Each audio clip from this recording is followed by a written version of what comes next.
Let's see if this video is going to work at all, because I'm on another long haul connection for my flight to Switzerland, where I'm going forward, not back. In our community in Tabarwa, people were asking me, are you going back to Switzerland? Some meaning that maybe I disrobe, that my ordination was temporary. Some meaning that I might go as a nun, but still kind of going back, visiting back to the family. I felt that it was said strongly wrong, in the wrong way. Definitely I'm going forward. Time will show, we cannot know for sure. But as I feel, I'm going forward, because I'm not going back to the same life and to hopefully not to the same mind, not to the same attachments. The objects can repeat themselves, remind themselves, but I do hope and feel and intend, at least I intend, to go forward, not backwards. And I spent already like maybe 5 hours here in Abu Dhabi, and I still have another many hours, maybe another 5-7 hours till my final flight to Switzerland. And I've been staying here, as you see, practically alone. The waiting zone, I'm just sitting here, meditating, reading about Dhamma, contemplating, correcting some of my visions. This is what is important, and some really interesting processes take place in my mind. I feel some changes taking place, where I can define it a bit. As it is in the process, it is difficult still to confirm anything and to really define it. But I feel like maybe some better openness to the path is happening. To know Dhamma, to know about Dhamma is not enough. Maybe to know Dhamma is enough, but this will be already an arahant. We study, we learn from teachers, from books, then we apply it in our own practice and our own experience, so we learn about Dhamma. And being in the process, learning about Dhamma is not enough. We should really be able to know it in the right way, to apply it in the right way. I've always been as a student of Dhamma, and I've been taking an internship in practicing Dhamma. What I feel is happening now is opening to the path, and no one is walking the path. No one is practicing Dhamma. I feel this openness is taking place because last month I experienced a lot of questioning about the practice that I learned from my teacher Sayadaw Tamasara, which also shook my faith a bit. And when it happened, I strongly protected the way of the teaching of my master, the results that I experienced by myself, the results that I see in him.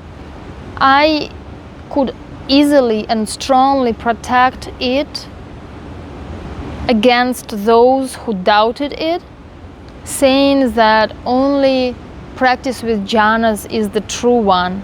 People have strong attachment to suttas, and in suttas they can see the explanation of the Eightfold Path, where samadhi is defined as strong concentration with jhana practice. And somehow those who practice Vipassana, direct Vipassana, without developing first the practice of Anapanasati leading to one-pointed concentration and leading to jhanas, those who practice Vipassana directly, although this type of meditation is also described as leading to the final liberation, it is described in suttas through Satipatthana as one of the main aspects, but mainly the factor of mindfulness with clear comprehension and which brings eventually panya, the wisdom. So mindfulness and wisdom are the factors necessary for the insight into the three characteristics and leading to liberation. And then samadhi is kind of a supportive factor to mindfulness, because mindfulness is the main factor. Mindfulness is what was discovered by Buddha.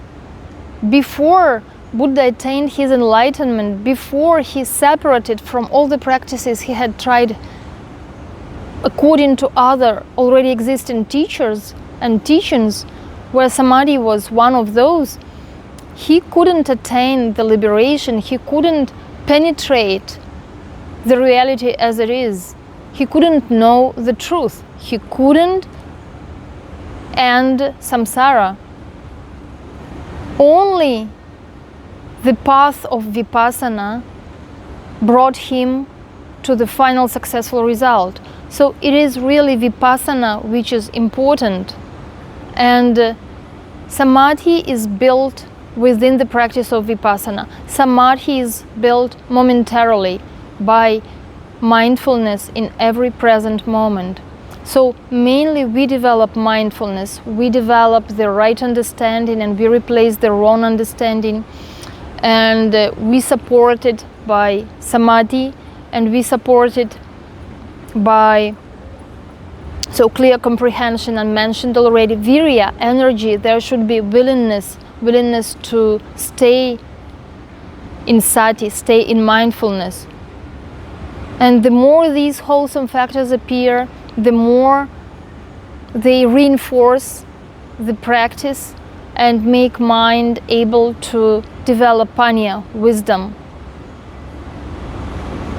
Those who practice Vipassana in this way, they are not attached to suttas, and this is why they kind of lose. We who practice Vipassana, we are not attached to suttas, and we lose to those who are attached to suttas and who see the description of Eightfold Path with samadhi as jhanas only. And we lose to them because we don't have that attachment. They have that attachment and they find multiple proofs. But as I said, the understanding of Dhamma, knowing about the Dhamma, is not enough. We have to really fit in the process because nobody is practicing. And this is what I feel is happening to me now, that thanks to all those questioning that I faced in the last months in regard to my practice where we don't practice jhanas,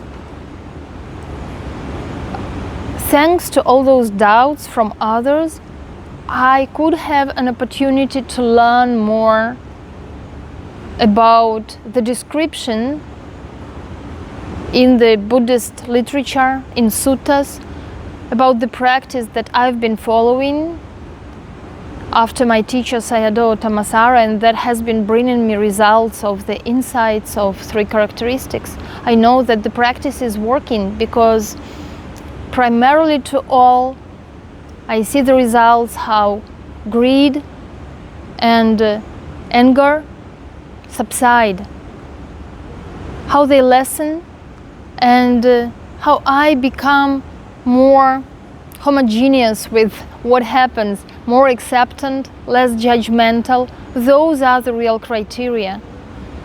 And I understand more and more my teacher, his behavior, his ways of doing.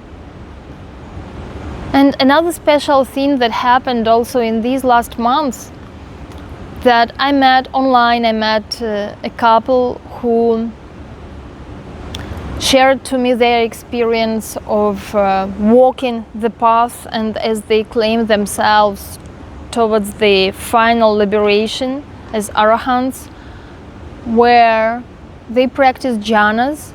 But they practice jhanas yet when they practice strong concentration, yet before they met the Buddha's teaching.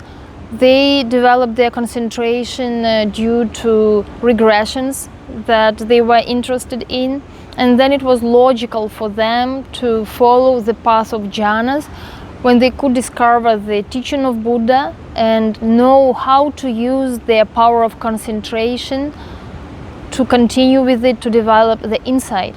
Anyway, they had to apply Vipassana, although they practice jhanas. But now they insist that this is the only way. Same like others who practice jhanas, somehow they have this strong attachment to their way of doing and rejection to other ways. I myself practiced a bit according to the method of Pauk Sayadaw, and I can confirm that this practice develops strong attachment to one object, because with one object only we try to develop that strong concentration that can bring us access concentration and take us with nimitta to jhanas. So we are supposed to develop that attachment to one project, to one object. But then somehow we tend to develop attachment to the practice itself, and we want to come back to that practice and continue with it. I experienced it personally, and just by strong faith in my teacher and by already having had results of progressing in my path of Dhamma, of natural experiences of Dhamma happening according to his practice, I could entrust myself into his hands and become a nun with him in his tradition, and I could try to abandon this attachment to the practice of jhanas and that very path. And somehow life brought me that couple who practiced jhanas and started questioning and bringing doubt to me again. And the more I could listen to them, the more I could get affirmed with what I learned from Sayadaw, the more they helped me to understand what Sayadaw teaches, what he does, what he says, what his actions show, his detachment from time, his detachment from each and every experience, his saying about not attaching and not rejecting, doing only, all these phrases which I was accepting and kind of understanding before, now they make even more sense to me after I listened to the explanation of that couple who speak about their practice from their strong experience of concentration, powerful concentration and jhanas practice and regressions and seeing all past lives and traveling to all different worlds. I don't know any of that from my experience or from the experience of my teacher, but that is not important, because all those are also creations of the mind. What is really important is the wisdom, and the wisdom that they discover is the same, is the wisdom of anicca, dukkha, anatta, the wisdom of dependent and interdependent origination, the wisdom of uprooting moha, lobha, dosa. That's all that one needs to know at experiential level by our own experience to advance, to deepen and to realize Dhamma.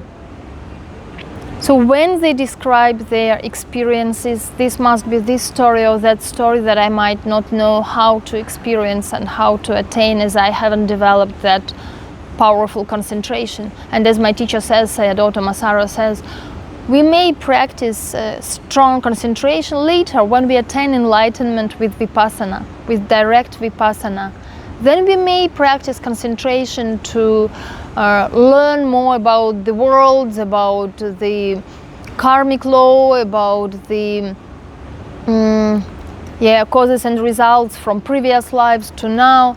But we don't need all that knowledge for liberation. So we can learn this later if we need so, if it is useful for something, for doing something, for helping someone. Again, to understand, know someone, know something. So exactly, Buddha, it's not that he is not real, and it is not that he isn't real and he isn't not real.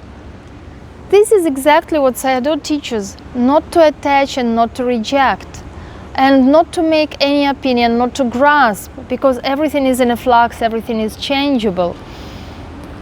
So practicing Vipassana is just good enough. But as I feel in my example, strangely, it's not strange. I became a nun. I became a nun out of pure wish to advance in my Dhamma experience, because my practice led me to a point where I had this experience of no self, and self was appearing back, and it was so painful and so heavy, and I couldn't get rid of it, because it's not me who decides for self to appear or disappear. It is the nature of everything just appearing and disappearing, including self. So that experience was happening to me while I was developing the understanding and practice of mindfulness with detachment, according to my teacher. And then he recommended that I should take this step of abandoning my lay life and becoming a nun, which should help me to make this courageous choice towards no self. Because sometimes in some experiences I was approaching that no self and was having fear, which would brought me to tears instead of advancement and really abandoning the self. It would bring me fear of feeling, understanding that there would be nothing if I crossed that line, if I really abandoned the self. So I became a nun very naturally by experience and taking a next step. So this is why actually no wonder that since I became a nun, questioning of the method that I practice started coming to me, and it started coming from outside, which shook my inner attitude to what I'm doing and what I'm learning and what I'm practicing, to only re-establish myself more firmly on this path. Although, as I say, I was shaken for a while, but in the end of the day, as I could speak for the right method and for the right practice and for the right results of mindfulness with detachment, doing or not doing only, deeply understanding this middle way,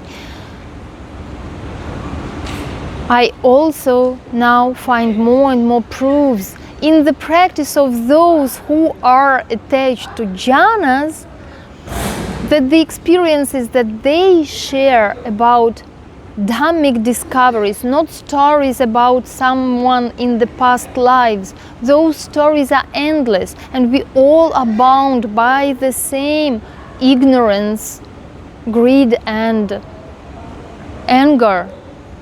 No matter in which life, in what time we were living, in which reincarnation, human body or other life. But this all happens due to ignorance. So the Dharmic discoveries that they share, they give me more and more clues to understand the teaching of my master. And also, when somebody tries to disapprove of our practice, bringing some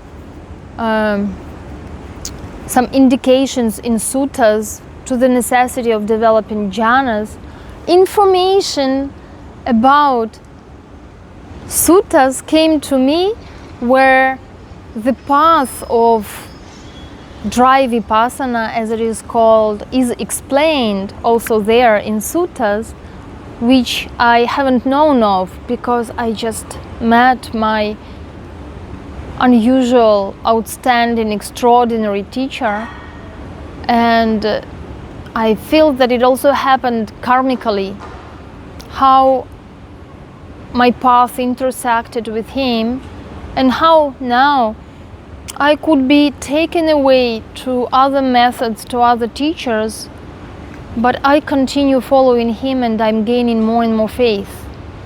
Even now, coming back from a 1-month retreat in Malaysia, I felt pretty much insecure.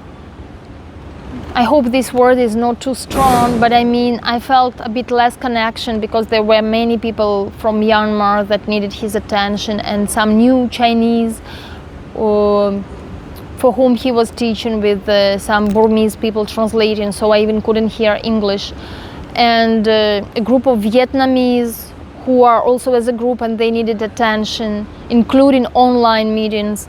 And I was by myself, solely one foreigner, Westerner.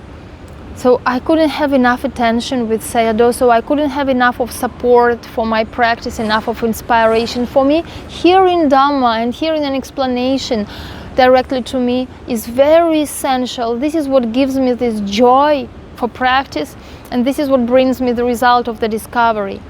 And I could see my unsatisfied mind, but I could continue to take it and practice just as impermanent, just not to attach, know as not something, and detach, and just endure. And if before I used to take everything as my personal experience, then now I really feel a shift. I feel that some transformations are happening, that I become an outsider to the practice itself. We always know that we should just observe, just know only. So this is what is happening more naturally now, that I just see how life plays its tricks and games around this subject of the path towards liberation, a serious path. And I feel that it's straightening, taking me forward more and more. Still, effort from my side is necessary. Effort, energy applied to practice, although it is no self. But I feel this shift is happening, and I'm getting more and more reassured in what I'm practicing, what I'm understanding is right. And this is also the time when I share to others, and others find it helpful and give me a feedback how helpful it is to them that I share my personal experience, and this is inspiring to them. So let's continue practicing together.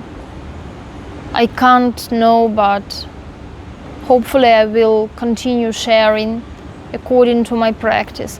Hopefully my practice will deepen for the benefit of all beings. Sadhu, sadhu, sadhu.